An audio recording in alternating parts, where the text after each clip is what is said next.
الذي ليس كمثله شيء وهو السميع البصير.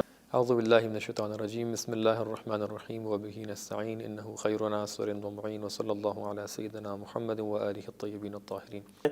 اور یعنی رمضان کو اپنے ہم کس طریقے سے بہتر بنا سکتے ہیں، اس کے اوپر آپ روشنی ڈالیے۔ جی، بہت ہی اہم سوال ہے کہ ظاہر سی بات ہے کہ ہم لوگ رمضان کو اگر بہتر نہ بنائیں تو رمضان آ کر گزر جائے گا۔ یہ ماہ مبارک رمضان، یہ ماہ خدا، یہ اللہ تعالیٰ کا منتخب مہینہ، یہ آ کر گزر جائے گا، اور ہم اگر اپنی حالت میں باقی رہ گئے تو پھر کیا فائدہ؟ اللہ نے یہ خاص اہتمام کیا ہے، اللہ نے یہ خاص دعوت ہمارے لیے مہیا کی ہے، اس کا خاص اہتمام کیا ہے۔ کیوں؟ تاکہ ہم اس سے بہترین استفادہ کر سکیں۔ یہ اتنا عظیم مہینہ ہے کہ اللہ تعالیٰ نے اپنے قرآن میں کسی اور مہینے کی طرف اشارہ نہیں کیا، لیکن صرف اس مہینے کی طرف اشارہ کیا۔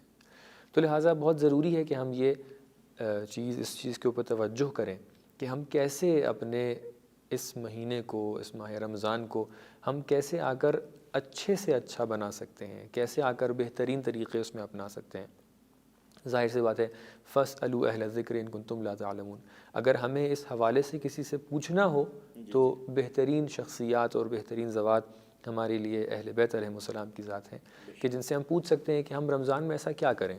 تو وہ جو خلاصہ کلام ہے کہ جو ان کی مختلف حدیثوں سے جو منقول ہوئی ہیں اس سے آپ کے سامنے پیش کیا جائے، وہ کچھ باتیں ہیں کہ جو آپ کے سامنے میں پیش کر رہا ہوں۔ سب سے پہلا زاویہ کہ جو رمضان میں ہمارے ناظرین کو خاص طور سے اس کے اوپر توجہ کرنا چاہیے، وہ رمضان کی قدر شناسی ہے۔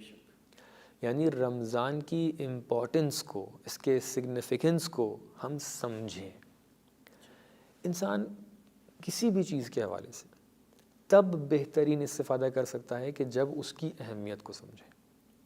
اگر ہمارے سامنے ابھی دروازے سے کوئی شخص آ جائے اور ہمیں نہیں پتہ ہے کہ یہ مثال کے طور پہ فلاں کنٹری کا پریسیڈنٹ ہے، یہ فلاں کنٹری کا منسٹر ہے، یہ فلاں عالم ہے، یہ فلاں کتاب کا لکھنے والا آتھر ہے، یہ فلاں ہے، فلاں ہے، ہم جانتے ہی نہیں ہیں، وہ آ کر ہمارے پاس بیٹھ جائے گا۔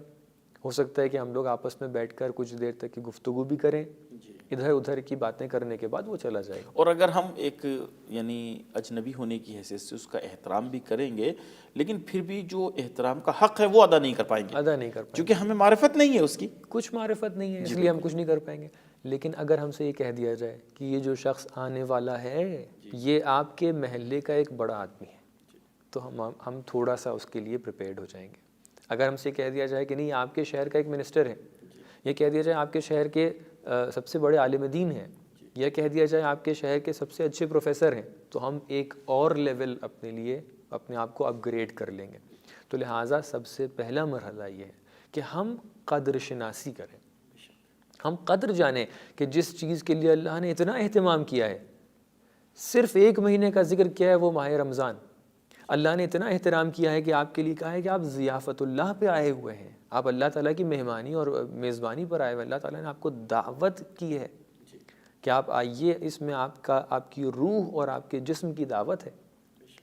اللہ تعالیٰ نے اس کے لیے کتنے ثواب لکھے ہیں، اللہ تعالیٰ نے کتنے طریقوں سے اہل بیت علیہ السلام کے ذریعے سے مختلف پیغمبر صلوات اللہ علیہ وآلہ کے ذریعے سے آپ تک کی یہ پیغام پہنچایا ہے کہ آپ کو ایک خاص احترام کرنا ہے۔ اور وہ اپنے آپ میں ایک بحث ہے کہ ہر دین میں، الہی دین کے اندر روزہ تھا اور اس کو ہمیشہ قائم رکھا گیا۔ تو لہٰذا قدر شناسی سب سے پہلا مرحلہ ہے۔ لیکن ہم کیسے اس کی قدر کو پہچانیں؟ ہم کیسے ایک شخص کے بارے میں، ایک ذات کے بارے میں پہچانتے ہیں کہ یہ کون ہے؟ اس کا سب سے بہترین طریقہ ہے کہ ہم جا کر اس کے بارے میں ریسرچ کرتے ہیں، ہم علم حاصل کرتے ہیں۔ تو میں اپنے ناظرین محترم سے یہ گزارش کروں گا کہ آپ ضرور جا کر رمضان کے بارے میں پڑھیے، رمضان کے بارے میں مختلف کتابوں کے اندر جو فضیلتیں لکھی ہیں اس کو پڑھیے، ائمہ طاہرین علیہ السلام کی احادیث کو پڑھیے، پیغمبر اکرم صلی اللہ علیہ وآلہ وسلم کی احادیث کو پڑھیے، تاکہ علم حاصل ہو کہ رمضان کیا ہے، اور یعنی علم سبب بنے کہ آپ کو معرفت حاصل کہ معرفت حاصل ہو، تاکہ آپ اس کے قدر کو پہچانیں. کیونکہ ظاہر سی بات ہے ہم لوگ ان پروگرامز کے اندر اتنی حدیثوں کو تو نہیں بیان کر سکتے ہیں جتنی عظیم اور جتنی متعدد احادیث بیان ہوئی ہیں اور جتنی فضیلتیں بیان ہوئی ہیں. خالی ہم لوگ گنوانے اگر بیٹھ جائیں یہاں پر تو کافی وقت درکار ہے اس کے لیے. ظاہر سی بات ہے ہم لوگ ہر چیز یہاں آپ کے سامنے پیش نہیں کر سکتے ہیں، لیکن آپ سے گزارش ہے کہ آپ لوگ جا کر مفصل کتب ہیں علماء کے پاس جائیے، ان سے پوچھیے کہ رمضان کی اہمیت کیا ہے. جہاں تک کہ ممکن ہے ہم لوگ آپ کے سامنے بیان کر رہے ہیں. تو سب سے پہلا مرحلہ یہ ہے کہ ہم سامنے والے کی اہمیت کو جانیں. جب ہمیں پتہ چلے گا کہ کون ہمارے پاس آ رہا ہے، جب ہمیں پتہ چلے گا کہ کس چیز کی طرف ہم جا رہے ہیں، جب ہمیں پتہ چلے گا کہ اللہ نے کتنا اہتمام اس کے لیے کیا ہے، تو ہم چاہیں نہ چاہیں خود بخود احترام آ جائے گا. ہم چاہیں نہ چاہیں خود بخود ہمارے پلانز آپس میں آپ اس کو بنانا شروع کر دیں گے. ظاہر سی بات ہے کہ آپ سے کوئی کہے کہ یہاں کے اوپر فلاں عالم دین آنے والے ہیں، فلاں پروفیسر آنے والے ہیں، آپ خود بخود اپنے آپ کو سمیٹنا شروع کر دیں گے، گھر کو اچھا مرتب کرنا شروع کر دیں گے. تو لہٰذا ایک بہت اچھی اس کے اندر ایک اچھا پہلو ہے کہ آپ جیسے ہی قدر کو جانیں گے، جیسے ہی اس کے سگنیفیکنس کو، امپورٹنس کو، اہمیت کو سمجھیں گے، وقت کو سمجھیں گے، آپ فوراً خود بخود اپنے آپ کو منظم کرنا شروع کر دیں گے. یہ پہلا مرحلہ ہے. دوسرا مرحلہ جو احادیث کے اندر اس کا تذکرہ ہوا ہے وہ یہ ہے کہ جب پیغمبر اکرم صلی اللہ علیہ وآلہ وسلم سے پوچھا گیا کہ ہم لوگ رمضان کے اندر بہترین عمل کیا ہے، ہم کیا کریں کہ جس سے ہمارا رمضان بہتر بن سکتا ہے، تو آپ نے ارشاد فرمایا کہ تم رمضان کے اندر ترک گناہ کرو. اگر ہم نے ترک گناہ کر لیا، معصیت پروردگار سے اپنے آپ کو محفوظ رکھو. حالانکہ ہم لوگ کو پورے سال اس بات کے اوپر توجہ کرنے کی ضرورت ہے، لیکن جب خاص وقت ہے تو خاص اس کے اندر اہتمام ہونا چاہیے. حالانکہ ہم لوگ بری بات کو بولنا، مثال کے طور پہ کوئی برا جملہ بولنا، کسی کو برا بھلا کہنا سب جگہ پر غلط ہے، لیکن اگر آپ کسی خاص شخصیت کے سامنے بیٹھے ہوں تو آپ خاص اہتمام کرتے ہیں. وہ جیسے کہا جاتا ہے نا کہ اگر اس یعنی مبارک مہینے میں اگر نیک اعمال کا ثواب اور اس کا اجر زیادہ ہے تو اسی اعتبار سے اگر برائی اس میں ہو رہی ہے تو اس کا گناہ بھی جو ہے وہ زیادہ ہو جائے. تو لہٰذا ہم لوگ اس چیز کے اوپر خاص توجہ رکھیں کہ ہم لوگ اس مہینے کے اندر ترک کے گناہ کے اوپر بہت توجہ رکھیں. آپ سے یہ ایکسپیکٹڈ نہیں ہے کہ آپ جا کر راتوں رات جاگ کر عبادت کریں. آپ سے یہ ایکسپیکٹڈ نہیں ہے کہ آپ راتوں رات جاگ کر نماز پڑھتے رہیں، آپ دن بھر تسبیح کرتے رہیں، لیکن یہ ایکسپیکٹڈ ضرور ہے کہ آپ صبح و شام ہو کسی بھی وقت ہم سے گناہ کوئی سرزد نہ ہو، اپنے آپ کو گناہ سے محفوظ رکھیں. تو لہٰذا یہ ایک دوسرا پلان ہے. تو نمبر 1 یہ ہو گیا کہ ہم رمضان کی قدر کو جانیں، ہم رمضان کو پہچانیں، اس کے بارے میں پڑھیں، اس کے بارے میں پوچھیں کہ یہ کون سا مہینہ ہے. نمبر 2 یہ ہو گیا کہ ہم رمضان کے مہینے میں ترک گناہ کو اپنا ایک طریقے سے ایم بنا کے چلیں کہ ہمیں اس مہینے میں گناہ کی طرف جانا ہی نہیں ہے. البتہ اس کے لیے بھی ایک مقدمہ پھر ہونا چاہیے نا کہ انسان سب سے پہلے خود گناہوں کو سمجھے، چونکہ ہمارے معاشرے میں بہت سی ایسی چیزیں رائج ہیں کہ جو گناہ ہی نہیں سمجھی جاتی. مثلا رمضان کا دن ہے، مثلا روزہ رکھا ہے انسان نے، دوست بیٹھے ہوئے آپس میں گفتگو کر رہے ہیں اور وقت پاس کرتے ہوئے وہ اس طرح کی باتوں میں داخل ہو جاتے ہیں کہ یا تو غیبت ہو جاتی ہے یا مثلا کسی کی دل آزاری ہو جاتی ہے، کسی کے اوپر کوئی الزام لگا دیا جاتا ہے.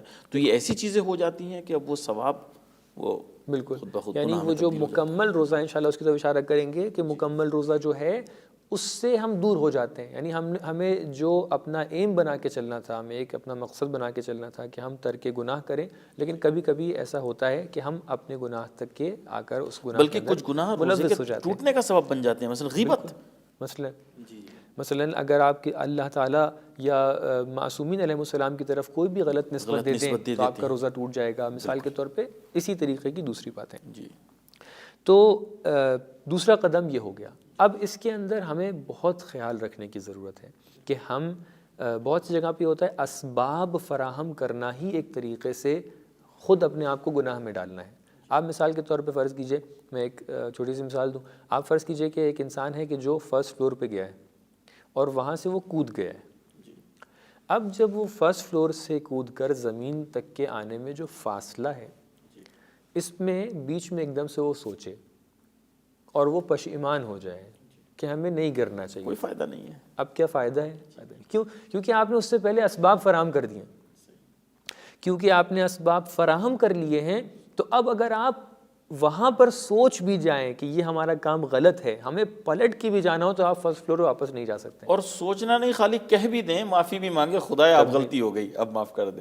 یہ بالکل وہی جیسے فرعون ڈوبتے ہوئے کہہ رہا تھا نا کہ میں اب ایمان لے آیا, ایمان لے رب موسیٰ اور ہارون. تو آخری وقت میں ایمان کا اور اسلام کا کیا فائدہ؟ تو لہٰذا ہمیں بہت توجہ دینے کی ضرورت ہے کہ ہم لوگ اپنی زندگی میں بہت پریکٹیکل مثال دینا چاہوں گا. مثال کے طور پہ جیسے آپ نے اشارہ کیا, ہم ایسی گیدرنگز میں نہ بیٹھیں کہ جس کے اندر ہمیں یہ خدشہ ہے کہ ہو سکتا ہے کہ یہاں پر ہم ایک تہمت کسی پہ لگا دیں, ہو سکتا ہے ہم اللہ تعالیٰ کے اوپر کوئی غلط نسبت دے دیں. ہمیں بہت توجہ دینے کی ضرورت ہے. مثلا فرض کیجئے ایک انسان ہے کہ جو خود اتنا پریپیئرڈ نہیں ہے کہ جو کوئی دینی گفتگو کر سکے.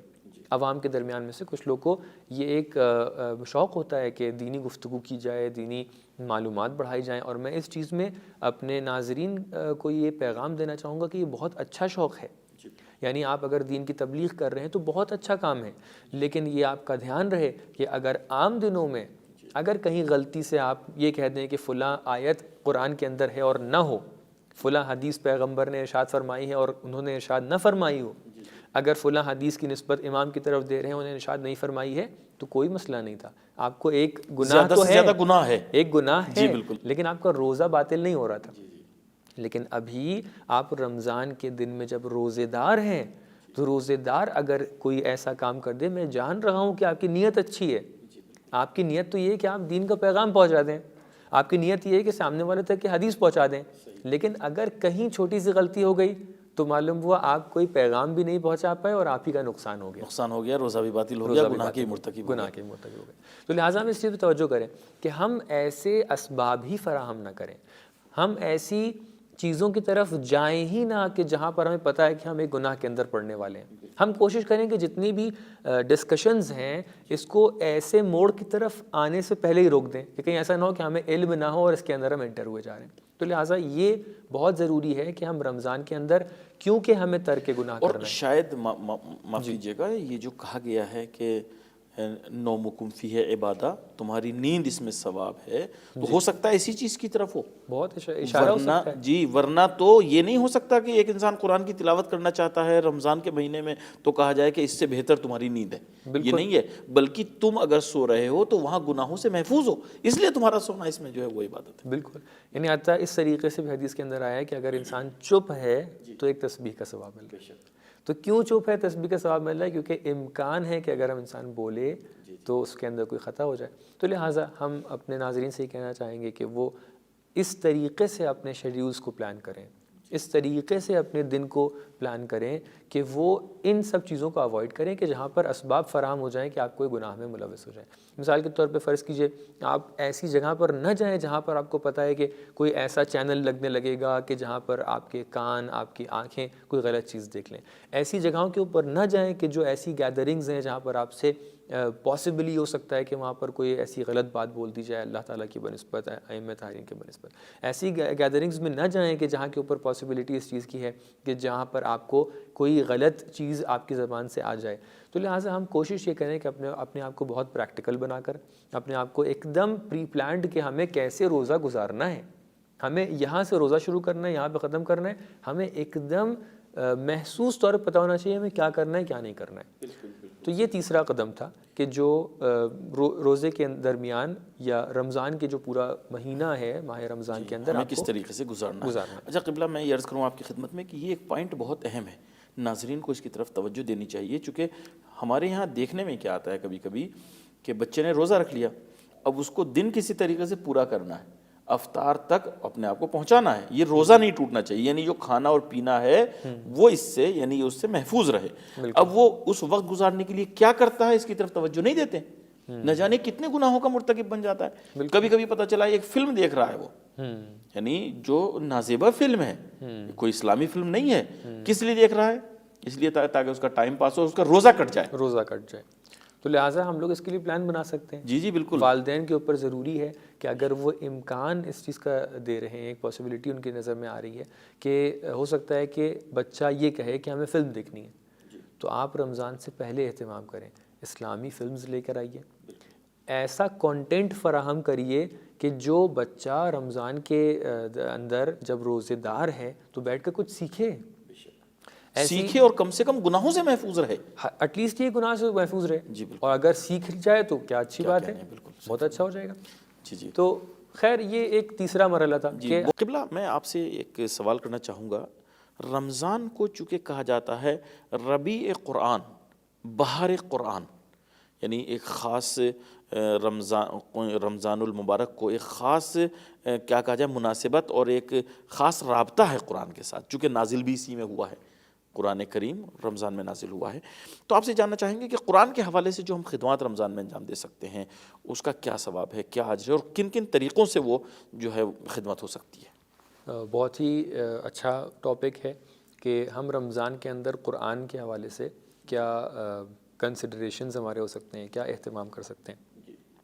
سب سے پہلے تو ہمیں اللہ کا لاکھ شکر کرنا چاہیے کہ اللہ تعالیٰ نے نہ صرف ہمارے لیے ہماری سانسوں کو تسبیح بنا دیا، نہ صرف ہمارے لیے ہمارے سونے کو عبادت بنا دیا، نہ صرف اللہ تعالیٰ نے ہمارے لیے ہر طریقے سے نعمتوں کو فراہم کر دیا، نہ صرف یہ کہ جنت کے راستے کھول دیے، جہنم کے راستوں کو بند کر دیا، بلکہ اللہ تعالیٰ نے ہمیں زندگی بسر کرنے کا ایک مکمل نظام دے دیا. ماہ رمضان کے ذریعے سے اللہ تعالیٰ نے ہمارے لیے پورا ایک مکمل قانون، مکمل نظام، منشور حیات لا کر پیش کر دیا کہ دیکھو قرآن کو ماہ رمضان میں نازل کر کے یہ بتا دیا کہ کتنا عظیم مہینہ ہے. اس قرآن کے ذریعے سے لا رطب ولا یابس الا فی کتاب مبین، انسان کی ہدایت سے متعلق جتنی بھی چیزیں متصور ہیں ان سب چیزوں کو اس کتاب کے اندر بیان کر کے اللہ تعالیٰ نے آپ کے لیے زندگی بسر کرنے کا طریقہ بتا دیا کہ انسان کیسے اپنی زندگی بسر کرے کہ وہ کمال تک کے پہنچے، کیسے زندگی بسر کرے کہ جو کامیابی تک کے پہنچے. اور نہ صرف روحانی طریقے سے بلکہ دنیاوی طریقوں سے بھی ہدایت پیش کی. تو لہٰذا یہ مہینہ قرآن کی بہار کا مہینہ ہے. اس مہینے میں قرآن کی طرف ایک خاص اہتمام ہونا چاہیے. اور الحمدللہ کہ ہمارے ناظرین اور ہمارے ممالک میں جہاں پر سب لوگ رہتے ہیں وہاں پر ایک خاص اہتمام ہوتا ہے. جو اسلامی ممالک ہیں وہاں پر کچھ خاص ہی اہتمام ہوتا ہے.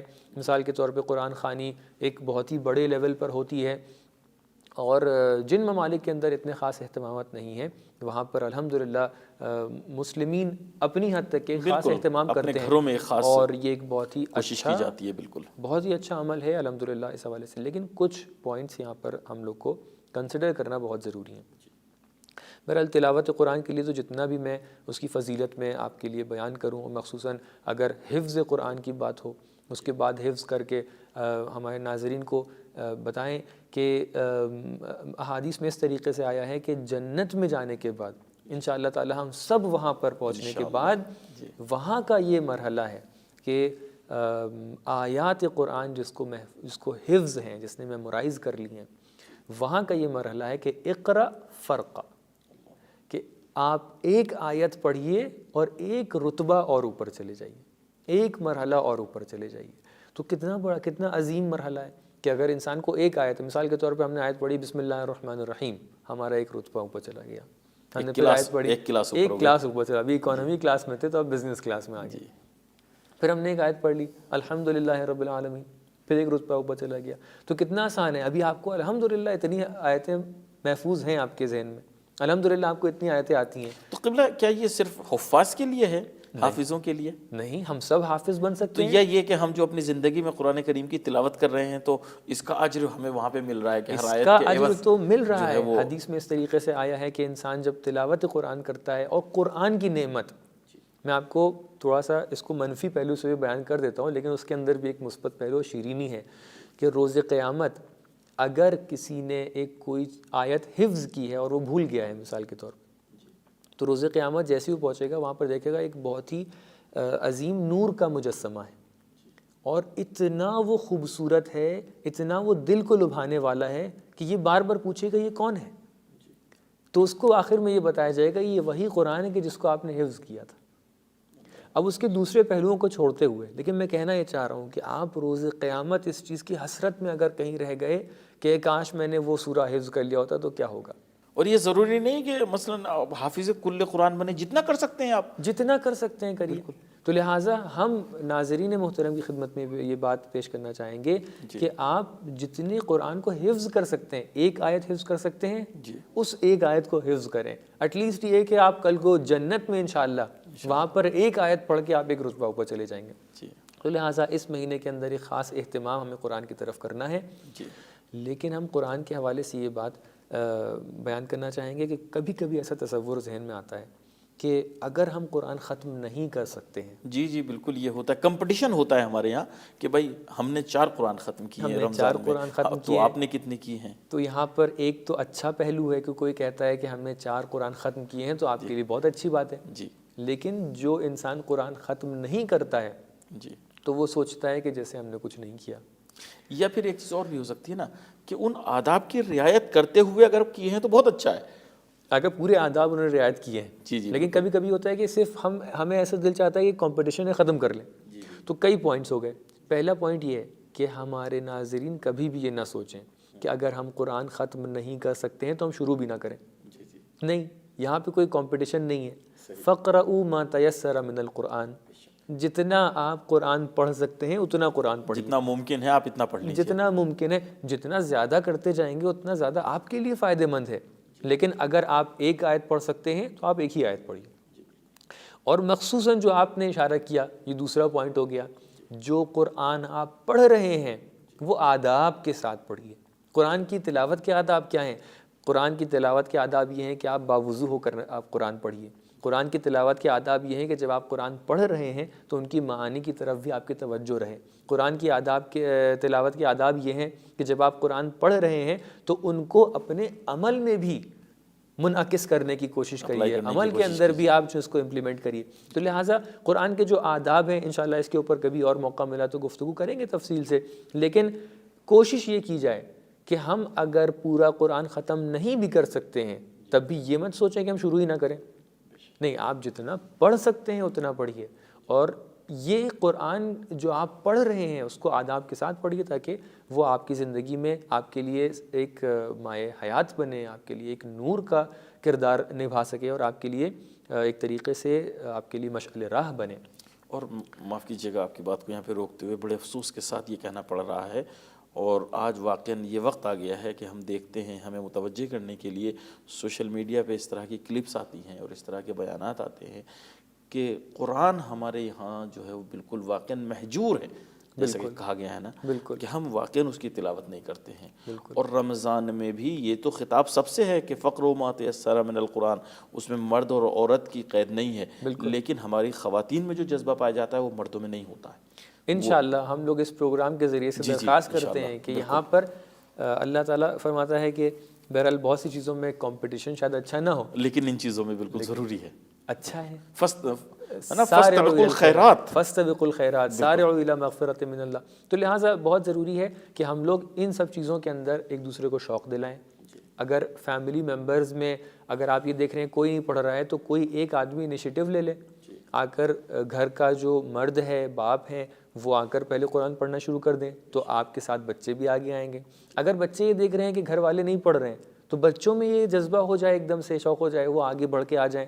ہو سکتا ہے کہ آپ ہی جو ابھی اس پروگرام کو دیکھ رہے ہیں آپ اس انیشیٹو کو لیجئے. اور میں ایک بہت ہی پلس پوائنٹ اس پہ بتا رہا ہوں، حدیث میں اس طریقے سے آیا ہے کہ من سن سنتن حسنتن، جس نے کسی اچھی سنت کو، کسی اچھے طریقے کو، طور کو، کسی اچھے عمل کو آغاز کیا اور اس کو عام کیا دوسروں کے درمیان، تو فلہ اجرھا، یعنی جتنے بھی لوگ اس کے اوپر عمل کر رہے ہیں وہ اس کو بھی ثواب ملے گا. تو اگر آپ انیشیٹ کریں گے، فرض کیجیے ابھی تک کسی نے قرآن نہیں پڑھا ہے گھر کے اندر، آپ ایک دم سے لے کے قرآن بیٹھ جائیے، چلیے آج سے ہم قرآن شروع کرنے جا رہے ہیں اور ہم اپنے آداب کے ساتھ قرآن کو پڑھیں گے. آئیے ہم آپ کو بھی دعوت دیتے ہیں، اپنے بھائی کو دعوت دیجیے، اپنی بہن کو دعوت دیجیے، اپنے والدین کو دعوت دیجیے، والد اپنے بچوں کو دعوت دیں، والدہ اپنے بچوں کو دعوت دیں. جتنے لوگ آپ کے ساتھ ہمراہ ہوں گے سب کا ثواب آپ کو بھی، جتنا ان کو ملے گا ان سب کا جمع کیجئے، پھر آپ کو بھی ملے گا. تو کتنا اچھا ہے. تو لہٰذا ہم لوگ اس کو نہ چھوڑیں اس بات کو کہ اگر ابھی تک شروع نہیں کیا ہے تو ہم انیشیٹ کر لیں. تو لہٰذا تلاوت قرآن کی طرف ایک بہت ہی خاص اہتمام ہونے کی ضرورت ہے. اس کے بعد والا مرحلہ جو ہم اپنے روزمرہ زندگی میں جو رمضان کے اندر ہمیں بسر کرنی ہے تاکہ رمضان بہترین طریقے سے انجام دیا جا سکے، وہ دعائیں اور مناجات ہیں۔ اللہ تعالیٰ نے ایک ایسا کردار، ایک ایسی ذات ہمارے سامنے رکھی ہے کہ جس کی صفت یہ ہے یا من سبقت رحمتہ غضبہ، یعنی اگر اللہ تعالیٰ یہ چاہے کہ عدل و انصاف سے برتاؤ کرے، اگر اللہ تعالیٰ یہ چاہے کہ ہم سے عدل سے خالی کہے کہ ہمارے پاس جو لوگ بھی آئیں گے، جس نے جتنا عمل انجام دیا ہے اس کو اتنا ملے گا، جس نے جو غلطی کی ہے اس کو سزا ملے گی، اگر یہ بھی کرے تو اس پہ کوئی اعتراض نہیں کر سکتا ہے، اس کا حق ہے، اس کا حق ہے جی۔ لیکن اللہ تعالیٰ نے کیا کہا ہے کہ جس کی رحمت مقدم ہے اس کے غضب پر۔ قبلہ ہم یہ کیسے کہہ سکتے ہیں جب معصومین یہ کہتے ہیں کہ رب عاملنا بفضلک ولا تعاملنا بعدلک، تو جب وہ عدل کی بجائے فضل کا تقاضا کر رہے ہیں تو ہم کون ہوتے ہیں؟ ہم کیا شے ہیں؟ تو لہٰذا ہمیں بہت توجہ کرنا چاہیے اس بات پر کہ دعا کا راستہ اور مناجات کا راستہ بھائی، اور ایک تو یہ ذات، دوسرے وہ جو ہمیں مکتب دیا، جنہوں نے ہمیں طریقہ سکھایا۔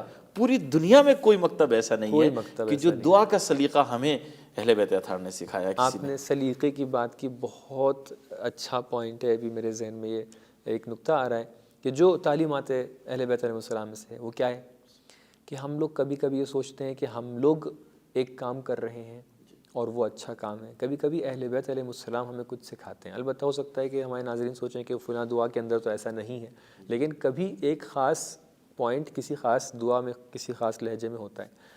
ہم لوگ رمضان کے اندر شب قدر میں جو سب سے مستعمل اور مشہور دعا ہے وہ کون سی پڑھتے ہیں؟ جوشن کبیر۔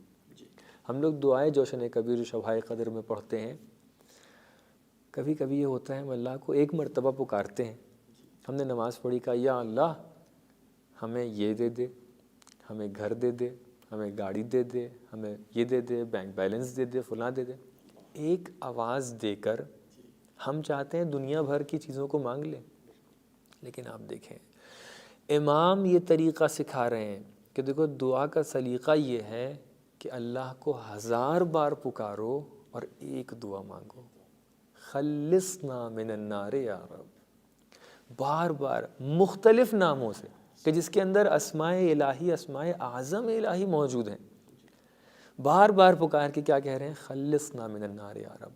امام ہماری طرف سے گفتگو کر رہے ہیں، امام معصوم ہیں، ان کے گناہ تو دور کی بات، ان سے ترک اولا تک کے متصور نہیں ہے اور ممکن نہیں ہے، وہ ہمیں سکھا رہے ہیں کہ دیکھو ادب دعا کیا ہے۔ ایک بار پکار کے ہم سمجھتے ہیں کہ ہم نے کچھ، ہم اللہ تعالیٰ سے ایک دم جیسے وہ ہمارا وہ قرضدار ہے، ہاں قرضدار ہے، بالکل نہیں، ایسی بات نہیں ہے۔ اگر اللہ تعالیٰ کا فضل و کرم نہیں ہوتا، اگر اس کا رحم نہیں ہو تو ہم لوگ منہ دکھانے کے لائق نہ رہیں۔ ہمیں ایک دوسرے کی حقیقت اگر پتہ چل جائے کہ ہم اندر سے کیا ہیں تو ہم لوگ ایک دوسرے کا چہرہ نہ دیکھیں، یہ اللہ کا فضل و کرم ہے۔ تو لہٰذا ہم آ کر معصومین علیہ السلام کی جو ان کی روش ہے، جو ان کا سلیقہ دعا ہے، امام سجاد علیہ السلام کی دعاؤں کو دیکھیے، انہوں نے رمضان کے لیے مخصوص دعائیں بیان فرمائی ہیں اور دعاؤں کے ذریعے سے بتایا ہے کہ کس طریقے سے آپ دعا کریں۔ جوشن کبیر کی دعا ہے، دعائے سحر ہے، مثال کے طور پر مولا کائنات کی مناجاتیں ہیں، مناجات امیر المومنین ہے، جوشن صغیر ہے، ایسی ایسی دعائیں کہ اگر آپ لوگ، میں گزارش کروں گا اپنے ناظرین سے کہ وہ جا کے ترجمے کو ضرور دیکھیں، ایٹ لیسٹ یہ کہ ہم سمجھیں تو ہم کیا بول رہے ہیں۔ اور اللہ تعالیٰ نے مناجات کا راستہ اسی لیے کھولا ہے۔ مناجات کا مطلب کیا ہوتا ہے؟ آپ اللہ سے بات کرنے کے لیے آگے آئیے۔ یہاں پر خالی عربی کی کچھ الفاظ پڑھ کے آگے نکل کے نہیں جانا ہے۔ مناجات کو اس طریقے سے جیسے ہمارے یہاں کہتے ہیں نا سرگوشی کرنا، نجوہ جو کہتے ہیں، نجوہ سے بنا ہے مناجات۔ تو یعنی اگر ہم چاہتے ہیں کہ خدا سے اتنے نزدیک ہو جائیں کہ ہم اب اس کے ساتھ جو ہے نا سرگوشی کریں، وہ مقام ہمیں حاصل ہو جائے، تو مناجات کے ذریعے ہوگا، مناجات کے ذریعے۔ تو لہٰذا بہت ضروری ہے کہ ہم لوگ اس باب کو کھولیں۔ ہمارے کیا یہ دروازہ ایک دم ایسا لگتا ہے بند ہے، ہم لوگ سوچتے ہیں کہ جیسے اللہ کے سامنے جا کر ہم گڑ گڑا نہیں سکتے ہیں، رو نہیں سکتے ہیں۔ کیوں؟ ہم اللہ سب سے پہلی ذات کے جس کے آگے ہم رو سکتے ہیں وہ اللہ تعالیٰ۔ اور یہی وہ جگہ ہے کہ جہاں پہ رونا وہ باعث فخر ہے. باعث فخر ہے. کہیں جا کے آپ روئیں گے تو واقعاً باعث ذلت ہے. باعث ذلت ہے. اللہ مولا امام حسین علیہ السلام جب وہ دعائے عرفہ پڑھ رہے تھے تو انہوں نے پوری دعا پڑھنے کے بعد حدیث میں اس طریقے سے آیا ہے کہ جب دعا ختم ہو گئی تو آپ نے یا رب کا لفظ اتنا تکرار کیا اور آپ کی آنکھوں سے صرف آنسو جاتے تھے. بے شک. تو لہٰذا ہم اللہ کے سامنے رونے کو کبھی نہ سمجھیں. اہل بیت علیہ السلام کی سیرت یہی ہے, ان کا سلیقہ دعا یہی ہے. آپ نے ہم یہ سکھایا ہے کہ ہم لوگ یہ کریں. مولا امیر علیہ السلام اس طریقے سے گڑ گڑاتے تھے. هو الضحاک هو البکاء فی المحراب لیلا.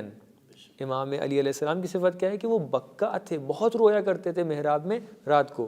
هو الضحاک ما اذا اشتد الضراب, یعنی جب وہ میدان, یہ شعر ہے عربی کا ایک, کہ جب وہ میدان جنگ میں جاتے تھے تو جب ضربت لگتی تھی تو وہ مسکراتے تھے. سب لوگ روتے تھے, رسول خدا گریا کرتے تھے کہ اے علی آپ کے ابھی زخم ہو گیا ہے, لیکن وہ مسکراتے تھے. جب خدا کی راہ میں ضربت لگتی تھی تو علی مسکراتے تھے. اللہ اکبر. لیکن جب محراب عبادت پر آتے تھے تو هو البکا, تو وہ رویا کرتے تھے. تو دیکھیے یہ سلیقہ ہمیں اہل بیت نے سکھایا. تو لہٰذا اس دروازے کو کھولیے, اس دروازے کو کھولیے. ہم اللہ تعالیٰ کی جناب میں جا کر, حضور میں جا کر ہم روئیں. ہم آ کر دیکھیں, بہت سے دین ایسے اس وقت ہیں کہ جو کہتے ہیں ہمیں اپنے گناہوں کو کچھ لوگوں کے پاس جا کے کنفیس کر لینا چاہیے اور وہ ہمارے گناہ بخشوا دیں گے. ہوتا ہے بہت سے, جی بہت سے مکاتب فکری ایسے ہیں کہ جو کہتے ہیں کہ مثلا فلاں شخص ہے کہ وہ ذمہ دار ہے اس چیز کا کہ پیسے لے کے آپ کے گناہ بخشوا دے گا. ہمارا دین اور مذہب اس چیز کی اجازت نہیں دیتا ہے. اللہ ستار العیوب ہے, اس نے کسی کے سامنے اب کسی بھی بندے کو اجازت نہیں دی ہے کہ وہ اپنے گناہ جا کر کسی کے سامنے کھول کے رکھ دے کہ یہ میرے گناہ ہے. حتیٰ اہل بیت علیہ السلام سے بھی جو شفاعت کا باب کھلا ہے, اس کے اندر یہ نہیں ہے کہ آپ جا کر گناہ جو ہیں ایک طریقے سے وہ گنوائیں, وہاں پہ ذکر کریں گناہوں کا. تو لہٰذا ہمیں بہت توجہ کرنے کی ضرورت ہے کہ ہم لوگوں نے مناجات کا راستہ اسے بند کر دیا ہے اپنے لیے. ہم لوگ کو انفرادی طور پہ, اکیلے انڈیویجول طور پہ گھر میں محراب پر اگر ہم مناجات کریں, اللہ کے سامنے روئیں, تو اس میں کوئی قباحت نہیں ہے, انسان کو رونا چاہیے. اور یہ رونا جو ہے دنیاوی چیزوں کے لیے نہ ہو کہ اللہ تعالیٰ مجھے وہ بینک بیلنس نہیں ملا, گاڑی نہیں ملی, گھر نہیں ملا, نہیں, اپنے وجود کے لیے ہو, روح کی ترقی کے لیے ہو. اور ساتھ ہی ساتھ گزارش اس بات کی بھی ہے کہ اگر اس کلچر کو ہم اپنے لوگوں کے درمیان عام کر سکتے ہوں تو کتنا بہتر ہے. یعنی ہم اس کلچر کو لے کے جائیں اسلامک سینٹرز کے اندر, اس کلچر کو لے کے جائیں مسجدوں میں. الحمدللہ ہوتا ہے سب جگہ پر, لیکن میں تاکیداً یہ عرض کر دینا چاہ رہا ہوں کہ اگر ہم لوگ اسی چیز کو شفٹ کر کے لے کے جائیں مسجدوں میں, یعنی دعائے جوشن کبیر اب گھر پہ بیٹھ کے اکیلے نہ ہو, بلکہ مسجد کے اندر سب لوگ مل کر اللہ تعالیٰ کی بارگاہ میں گروہی طور پہ یہ کام کریں. جب جناب موسیٰ نے بھی چاہا کہ اللہ تعالیٰ کی بارگاہ میں, آپ دیکھیں بہت سی جگہ پہ یہ کانسیپٹ موجود ہے. آپ کو مثال کے طور پہ جہاں پر فرض کیجیے کوئی خاص دعا کرنی ہے تو آپ تاریخ میں دیکھ سکتے ہیں مختلف جگہوں کے اوپر کہ پورے شہر کے لوگ جمع ہوئے, پورے شہر کے لوگ جمع ہو کر فلاں نماز استسقاء پڑھی یا نماز فلاں پڑھی. تو کہنے کا مقصد یہ ہے کہ گروہی طور پہ جو ہے, جمعی طور پہ جب آپ اللہ سے دعا مانگ رہے ہیں تو سب کی آوازیں ایک ساتھ ہو کے جا رہی ہیں. اللہ تعالیٰ کیسے رد کرے گا جو اتنا رحیم ہے, جو اپنے بندے کا, جب جناب موسیٰ سے یہ کہا کہ ایک بندے کو نکال دو کہ جو تمہارے درمیان ایک ایسا بندہ ہے کہ جو گناہ کار ہے, تو جناب موسیٰ نے فوراً یہ کیا کہ اس کو نکالنے کی کوشش کر دی اور وہ پشیمان ہو گیا. وہ سامنے ندامت کے ساتھ آیا اور اس نے کہا کہ میں ہوں, میں چلا جاتا ہوں. تو اللہ ناراض ہوا اس بات پر. ایک بندے کی عیوب کو ظاہر کر دینا کہ جو گناہ کار ہے, جس نے عیب اس کے اندر ہے, اس کے عیبوں کو اس کا عیب ظاہر ہو جانا اللہ کے لیے ناپسند ہے. تو لہٰذا اتنے بندے جب بیٹھ کر ایک ساتھ دعا مانگیں گے کہ اللہ میرے گناہوں کو معاف کر دے, اے اللہ مسلمانوں کی مشکلات کو دور کر دے, اے اللہ ان کے درمیان تعلیم لے کے آ جا, اے اللہ ان کے درمیان ترقی لے کے آ جا, تو اللہ کیسے اس بات کو ٹھکرا دے گا. بالکل, یہ رمضان دعا اور تقاضا ہے واقعی, دعا مناجات, یہ ہمارا پلان رہے. جی بہت شکریہ قبلہ, آپ سے یہیں پر اجازت چاہتے ہیں. بہت شکر گزار ہیں آپ کے. خداوند متعال آپ کو اجر عطا فرمائے. دعا میں